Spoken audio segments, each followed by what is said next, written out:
आज के इस डीप डाइव को शुरू करने से पहले मेरे दिमाग में बस एक ही डर घूम रहा है। अरे ऐसा क्या है जो आपको क्लास शुरू होने से पहले ही डरा रहा है? देखिए, जब भी हम सरकारी परीक्षा की तैयारी करते हैं तो ये जनगणना या सेंसस के आंकड़े हमेशा डराते हैं। मतलब इतने सारे नंबर, इतने सारे प्रतिशत और हर राज्य का अलग डेटा। क्या सच में इसका कोई आसान तरीका है या बस रट्टा ही मारना पड़ेगा? नमस्कार साथियों, ऊंची उड़ान में आप सभी का स्वागत है। आज हम एक ऐसे टॉपिक को समझने वाले हैं जो हर प्रतियोगी परीक्षा में बार बार पूछा जाता है। लेकिन आज हम इसे सिर्फ पढ़ेंगे नहीं, बल्कि इसे ऐसे समझेंगे कि जिंदगी भर भूल नहीं पाएंगे। अरे वाह! तो इसका मतलब है कि आज हमारी इस क्लास में हमें जनगणना से डरने की जरूरत नहीं है? बिल्कुल नहीं। देखिए, जनगणना सिर्फ गिनती नहीं है, ये हमारे नीति निर्माण का आधार है और हमारी लोकतांत्रिक शक्ति का सबसे बड़ा प्रमाण है। एक तरह से हमारे देश का एक्सरे है। आज हम 2011 की जनगणना का ऐसा पोस्टमार्टम करेंगे कि परीक्षा का कोई भी प्रश्न आपसे नहीं छूटेगा। ये तो बहुत ही बढ़िया बात है। तो शुरुआत कहाँ से करें? सीधा 2011 के आंकड़ों से या इसके इतिहास से? वर्तमान आंकड़ों की इस भूलभुलैया में जाने से पहले हमें इसका इतिहास समझना बहुत जरूरी है। बात है अंग्रेजों के समय की। भारत में जनगणना का पहला प्रायोगिक प्रयास 1872 में हुआ था। उस समय वाइसरॉय लॉर्ड मेयो का शासनकाल था। अच्छा, 1872 में लॉर्ड मेयो। तो क्या वो एक पूरी तरह से सफल जनगणना थी? नहीं, वो बस एक ट्रायल रन था। मतलब सरकार देखना चाहती थी कि क्या इतने बड़े देश में लोगों को गिनना संभव भी है। असली और व्यवस्थित शुरुआत इसके कुछ सालों बाद हुई। मुझे याद आ रहा है, शायद 1881 में। ठीक है, देखिए, इसका बहुत ही आसान सा लॉजिक है। मेयो मतलब मेक अ ट्राई, यानी उन्होंने सिर्फ कोशिश की, एक ट्रायल किया। और रिपन मतलब रिबन काटना, यानी उन्होंने असली और पक्के काम का उद्घाटन किया, जो हर 10 साल में होता है। अरे वाह! मेयो ने ट्राई किया और रिपन ने रिबन काटा। ये तो बहुत ही शानदार ट्रिक है। अब एग्जाम में कोई कंफ्यूजन नहीं होगा। रुकिए, यहाँ एक महत्वपूर्ण बात है जो अक्सर परीक्षा में पूछी जाती है। वो क्या है सर? संविधान का अनुच्छेद 246, इसके तहत जनगणना को संघ सूची यानी यूनियन लिस्ट का विषय बनाया गया है। मतलब ये पूरी तरह से केंद्र सरकार की जिम्मेदारी है। बिल्कुल, ताकि राज्य सरकारें अपने फायदे के लिए आंकड़ों के साथ कोई छेड़छाड़ ना कर सके, एकदम निष्पक्ष डेटा मिले। सही कहा। और इसी काम को संभालने के लिए ब्रिटिश भारत में पहले जनगणना आयुक्त यानी सेंसस कमिश्नर बनाए गए थे। उनका नाम था W.C. प्लॉडेन। ये नाम एकदम हाई यील्ड है, इसे उंगलियों पर रट लीजिए। W.C. प्लॉडेन, ठीक है, याद रहेगा। और अगर हम सीधा 2011 की बात करें तो ये कौन सी जनगणना थी? ये ऐतिहासिक क्रम में 15वीं जनगणना थी और स्वतंत्र भारत की 7वीं। इसके आयुक्त C. चंद्रमौली थे। मैंने कहीं पढ़ा था कि 2011 की जनगणना का एक बहुत ही खास मोटो था, हमारी जनसंख्या हमारा भविष्य। बिल्कुल। और यहाँ ध्यान दीजिए, ये हमारी जनगणना नहीं बल्कि हमारी जनसंख्या है। बच्चे अक्सर एग्जाम में इन दोनों शब्दों में कंफ्यूज हो जाते हैं। ये तो बहुत ही बारीक अंतर है। बहुत बढ़िया। अब तक आपने इस टॉपिक का सबसे महत्वपूर्ण भाग समझ लिया है। हाँ। चलिए अब अगले भाग की ओर बढ़ते हैं। तो इतिहास समझने के बाद अब आते हैं आबादी के उस विस्फोट पर। हम हमेशा सुनते हैं कि हमारी आबादी बस बढ़ ही रही है, लेकिन मैंने सुना है कि एक समय ऐसा भी था जब हमारी आबादी घट गई थी। हाँ, बिल्कुल। और ये एक बहुत ही अहम बिंदु है। हम बात कर रहे हैं 1921 की। जनसांख्यिकी के इतिहास में इसे महाविभाजक वर्ष यानी द ग्रेट डिवाइड कहा जाता है। The great divide. तो 1921 में ऐसा क्या हुआ था? क्या उस वक्त कोई बहुत बड़ा युद्ध हुआ था हमारे देश में? चलिए, क्लास के लिए एक छोटा सा क्विज है। थोड़ा दिमाग लगाइए। 1921 के दशक में ऐसा क्या हुआ होगा जिससे पूरी आबादी ही सिकुड़ गई? प्रथम विश्व युद्ध तो हुआ था, लेकिन क्या उससे इतने लोग मारे गए होंगे? देखिए, युद्ध का असर था, लेकिन असली कारण कुछ और था। उस दशक में भारत में भयानक अकाल पड़ा था और इन्फ्लुएंजा जैसी महामारियां फैल गई थी। ओह, स्पेनिश फ्लू। बिल्कुल। उसने लाखों लोगों की जान ले ली। वृद्धि दर ऋणात्मक रही, लेकिन उसके बाद भारत की आबादी ने कभी मुड़कर पीछे नहीं देखा। ये तो बिल्कुल अभी के कोविड महामारी जैसा लगता है। खैर, 1921 से निकलकर अगर हम 2011 में आए तो हमारी कुल आबादी कितनी थी? 2011 में हमारी कुल जनसंख्या 121.09 करोड़ दर्ज की गई थी। मतलब विश्व की कुल आबादी का 17.5%।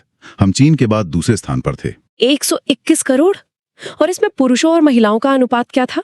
इसमें पुरुष करीब 51.47% थे और महिलाएं 48.53%।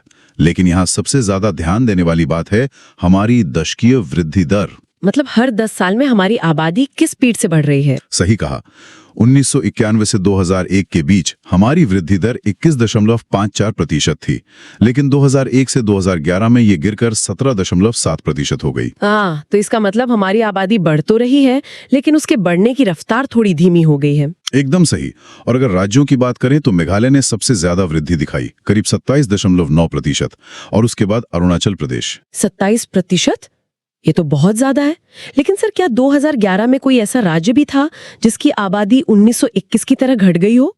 रुकिए, यहाँ एक महत्वपूर्ण बात है जो अक्सर परीक्षा में पूछी जाती है। अच्छा, कौन सा राज्य है वो? पूरे भारत में सिर्फ एक राज्य था, नागालैंड।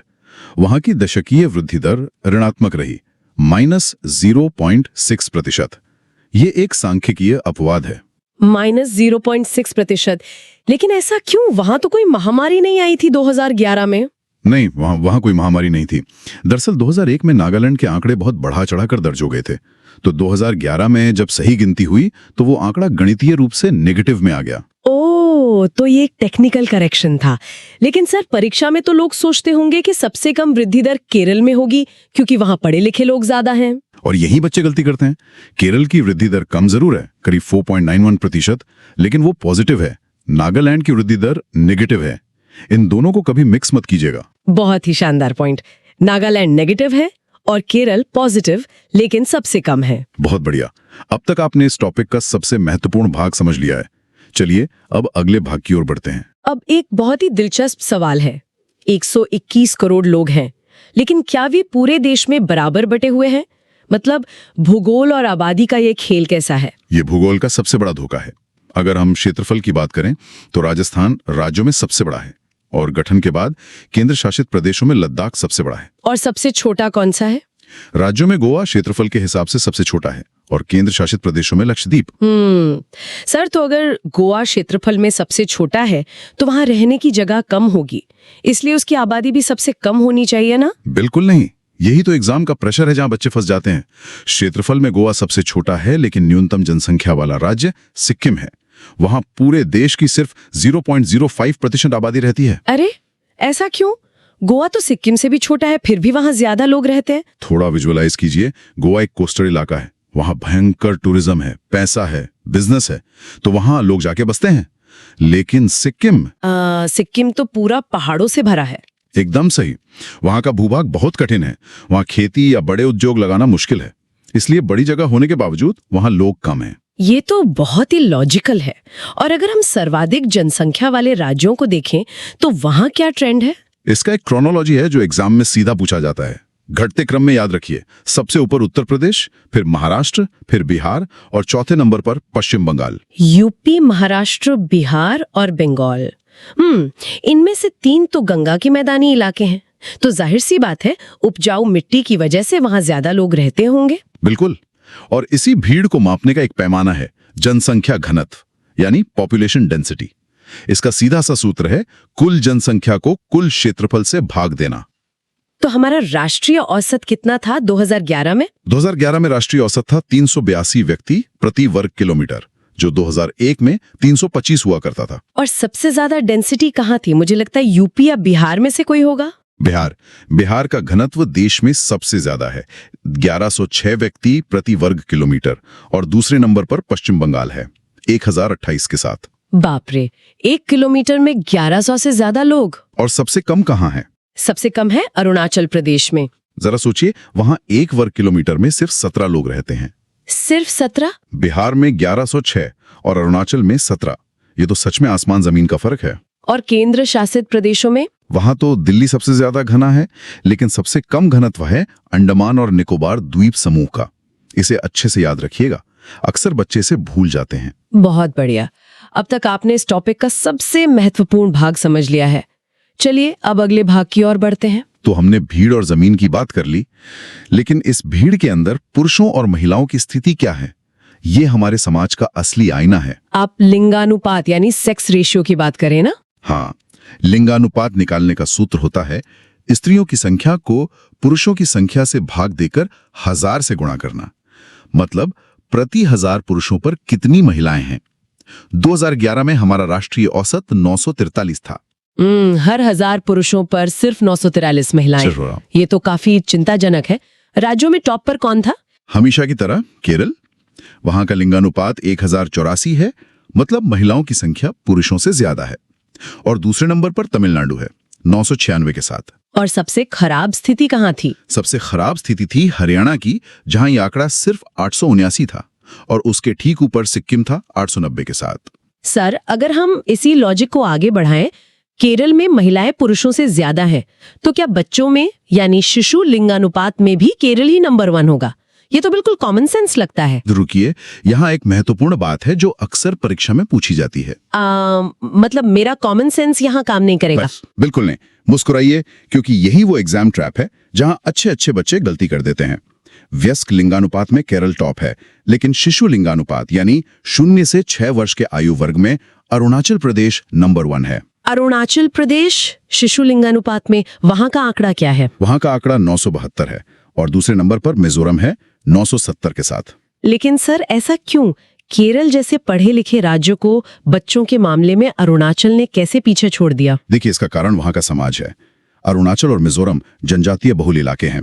वहां के आदिवासी समाज में लड़के और लड़की में कोई भेदभाव नहीं होता। वहां बेटे की चाहत वाला वो पितृसत्तात्मक जुनून नहीं है जो हमारे मैदानी इलाकों में होता है। ओह, मतलब शिक्षा से ज्यादा वहां का कल्चर इस चीज को तय कर रहा है। ये तो सच में बहुत गहरी बात है। और शिशु लिंगानुपात में सबसे नीचे कौन है? वहां कोई सरप्राइज नहीं है। न्यूनतम में हरियाणा ही सबसे नीचे है 834 के साथ, और उसके ऊपर पंजाब है 846 के साथ। ये आंकड़े सच में हमें बहुत कुछ सोचने पर मजबूर करते हैं। बहुत बढ़िया। अब तक आपने इस टॉपिक का सबसे महत्वपूर्ण भाग समझ लिया है। चलिए अब अगले भाग की ओर बढ़ते हैं। तो लिंगानुपात के बाद अब बात करते हैं साक्षरता की। शिक्षा तो किसी भी देश के विकास का सबसे बड़ा पैमाना होती है। बिल्कुल, लेकिन आंकड़ों पर जाने से पहले क्या आप जानती हैं कि जनगणना में साक्षर किसे माना जाता है? जो पढ़ और लिख सके। हाँ, लेकिन एक उम्र की सीमा भी है। 2011 की जनगणना के अनुसार 7 वर्ष या उससे अधिक आयु का कोई भी व्यक्ति जो किसी भी भाषा को समझकर पढ़ और लिख सकता है, उसे साक्षर माना जाता है। 1 मिनट सर, ये 7 वर्ष की आयु सीमा ही क्यों? क्या इसके पीछे कोई ट्रिक है या कोई विज्ञान है? ये बहुत ही अच्छा सवाल है। देखिए, 1981 से पहले ये आयु सीमा 5 वर्ष हुआ करती थी, लेकिन फिर मनोवैज्ञानिकों ने कहा कि 5 साल का बच्चा सिर्फ रट्टा मार सकता है, वो चीजों को समझकर नहीं पढ़ सकता। 7 साल की उम्र तक आते आते बच्चे में वो समझ विकसित होती है। अरे वाह, ये लॉजिक तो सच में बहुत शानदार है। अब ये 7 वर्ष वाला फैक्ट कभी दिमाग से नहीं निकलेगा। और इसी पैमाने पर 2011 में हमारी कुल साक्षरता दर 73% थी, जिसमें पुरुष साक्षरता 80% और महिला साक्षरता 64.60% थी। 80% और 64%, मतलब लगभग 16% का अंतर। ये तो एक बहुत बड़ी चुनौती है। बिल्कुल। जब आप मुख्य परीक्षा में निबंध लिखते हैं तो ये 16% का अंतर एक बहुत ही मजबूत पॉइंट बनता है। और अगर राज्यों की बात करें तो सर्वाधिक साक्षरता केरल में थी 94%। और न्यूनतम साक्षरता? न्यूनतम साक्षरता बिहार में थी 61.80%। केरल पुरुष और महिला दोनों साक्षरता में टॉप पर है, और बिहार दोनों में सबसे नीचे। और अरुणाचल प्रदेश, वो शिशु लिंगानुपात में तो टॉप पर था, पढ़ाई में कैसा रहा? अरुणाचल प्रदेश साक्षरता में नीचे से दूसरे नंबर पर था, करीब 65.40%। ये भी एक बड़ा विरोधाभास है। खैर, शिक्षा के बाद समाज के एक और महत्वपूर्ण पहलू पर आते हैं। अनुसूचित जाति यानी SC वर्ग के आंकड़े क्या कहते हैं? 2011 में अनुसूचित जाति की कुल आबादी करीब 20.13 करोड़ थी, जो देश की कुल जनसंख्या का 16.6% है। 16.6%। सर, इसमें अक्सर एक कंफ्यूजन होता है। परीक्षा में पूछते हैं कि SC आबादी सबसे ज्यादा कहाँ है, और बच्चे गलत टिक कराते हैं। हाँ, क्योंकि बच्चे संख्या और प्रतिशत में फर्क नहीं कर पाते। देखिए, अगर एग्जाम में पूछें कि SC की सर्वाधिक जनसंख्या संख्या के आधार पर कहाँ है, तो उत्तर होगा उत्तर प्रदेश। वहां करीब 4.13 करोड़ SC आबादी है। क्योंकि यूपी की कुल आबादी ही इतनी ज्यादा है। बिल्कुल, लेकिन अगर सवाल पूछें कि प्रतिशत के हिसाब से सर्वाधिक SC आबादी कहाँ है, तो उत्तर होगा पंजाब। पंजाब की कुल आबादी का 31.9% हिस्सा अनुसूचित जाति का है। अच्छा, पंजाब में प्रतिशत इतना ज्यादा क्यों है? क्योंकि पंजाब एक कृषि प्रधान राज्य है। वहां ऐतिहासिक रूप से खेती के लिए बहुत सारे भूमिलीन कृषि मजदूर बसे, जो मुख्य रूप से इसी वर्ग से आते थे। ये तो बहुत ही क्लियर हो गया। संख्या पूछे तो यूपी और प्रतिशत पूछे तो पंजाब। क्या कोई ऐसे राज्य भी हैं जहां SC आबादी बिल्कुल शून्य है? हाँ, भारत में 4 ऐसे क्षेत्र हैं जहां कोई एससी आबादी दर्ज नहीं की गई। इन्हें उंगलियों पर रट लीजिए। अरुणाचल प्रदेश, नागालैंड, लक्षद्वीप और अंडमान निकोबार। अरुणाचल, नागालैंड, लक्षद्वीप और अंडमान। क्योंकि ये मुख्य रूप से जनजातीय और सुदूर इलाके हैं। बिल्कुल सही। तो क्लास, आज हमने सिर्फ आंकड़े नहीं रटे, बल्कि 2011 की जनगणना के पीछे के सामाजिक, भौगोलिक और ऐतिहासिक कारणों को भी गहराई से समझा। सच में आज की क्लास बहुत ही इंसाइटफुल रही। 1872 के ट्रायल से लेकर नागालैंड के नेगेटिव ग्रोथ तक और गोवा सिक्किम के क्षेत्रफल वाले ट्रैप से लेकर साक्षरता के 7 साल वाले लॉजिक तक सब कुछ एकदम दिमाग में छप गया है। मुझे बहुत खुशी है कि आज सभी ने ऐसे इतनी अच्छी तरह से समझा। लेकिन क्लास खत्म करने से पहले मैं एक गहरा सवाल आप सभी के लिए छोड़ना चाहता हूँ। कौन सा सवाल सर? साथियों, आज हमने 2011 के भारत को देखा, लेकिन जरा सोचिए, जब अगली जनगणना के आंकड़े सामने आएंगे तो क्या होगा? पिछले 10-15 सालों में दुनिया पूरी तरह से बदल गई है। डिजिटल क्रांति, स्मार्टफोन, इंटरनेट और उससे भी बड़ा कोविड महामारी, जिसके कारण रिवर्स माइग्रेशन हुआ, लोग शहरों से वापस गांवों की ओर गए, वर्क फ्रॉम होम कल्चर आ गया। तो क्या अगली जनगणना में दिल्ली और मुंबई जैसे शहरों का घनत्व घटेगा? क्या इंटरनेट की पहुंच के कारण हमारे गांव में साक्षरता दर अचानक से छलांग लगाएगी? ओह, ये तो सच में एक बहुत ही विचारोत्तेजक बात है। अगली जनगणना तो एक पूरी तरह से नए डिजिटल और पोस्ट कोविड भारत की तस्वीर पेश करेगी। घनत्व, साक्षरता, सब कुछ बदल चुका होगा। बिल्कुल। इसी पर विचार कीजिएगा और अपनी परीक्षा की तैयारी को इसी तरह धार देते रहिएगा। बहुत बहुत धन्यवाद सर। तो साथियों, उन नए आंकड़ों का इंतजार रहेगा, लेकिन तब तक 2011 के इन आंकड़ों को अपने दिमाग में बिल्कुल सेट रखिएगा। आज की इस बेहतरीन क्लास को हम यहीं समाप्त करते हैं। पढ़ते रहिए और अपने आसपास की दुनिया को डिकोड करते रहिए। मिलते हैं अगले सेशन में।